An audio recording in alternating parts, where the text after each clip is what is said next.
How is this for a fashion fairy tale?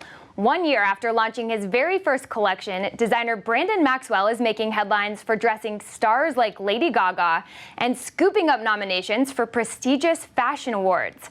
Fashion's rising star Brandon Maxwell joins us now alongside WSJ style columnist Christina Binkley. Good morning to you both. Thank you so much for being here. Good morning. Good morning. Thanks for having me. So we'll start with you, Christina. When did you first hear of Brandon's work? Well, I've known Brandon's work styling Lady Gaga for some time. He's been actually one of the power stylists in Hollywood. The collection was new to me, as a matter of fact. I missed his first collection and caught up with his second one, and was pretty blown away. All right, and Brandon, first of all, congratulations on your nominations for a CFDA award and an LVMH prize. How did you get your start in fashion, and to what do you attribute this tremendous success? I started as an intern styling, and then my career sort of grew from there over many years. And I feel like I always say that so many people have supported me. The people that, gave me my first jobs were really there for me whenever it came time for the collection, and they really stood by me. And also, I've had a long list of very supportive stylists who were my peers for years and still are, and really were there for me during the launch of my collection as well. So I'm very thankful for all of that support. Well, and speaking of your support, Lady Gaga has been a friend and a fan of yours for years, and she says the very same about you. When did you two first connect? We met maybe 8 years ago. I worked for her stylist, Nicola Formichetti, who gave me one of my very first jobs. And our friendship grew over the years. She's been very supportive of me. She's really been there every step of the way and held my hand and pushed me to kind of go further. So I'm also very thankful for that support as well. So we're looking at pictures of Lady Gaga. This is one of the rock star moments of the year for fashion. It got a lot of acclaim on Twitter. How did this moment feel for you? It's always very fun and collaborative, and it was always my dream to do a dress for the Oscars. So to have it on my best friend on the night that she's nominated felt very surreal and special.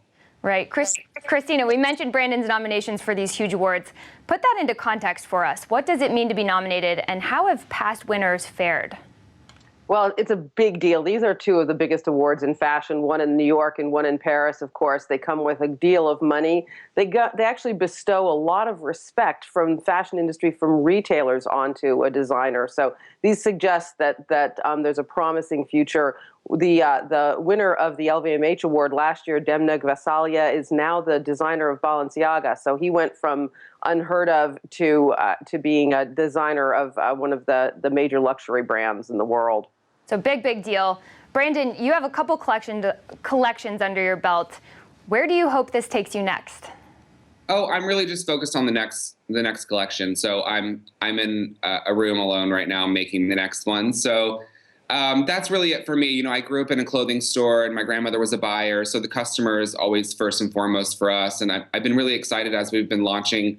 I'm in LA now because we've been launching our spring collection in stores here, and I've been getting to meet the customer. So I always keep her in the forefront of my mind, and I'm really excited to just, continue for spring and grow with our retailers. And that's always the most important for me. So that's really what I'm focused on now. And Christina, what would you say is part of the reason Brandon's clothes have been a hit with celebrities?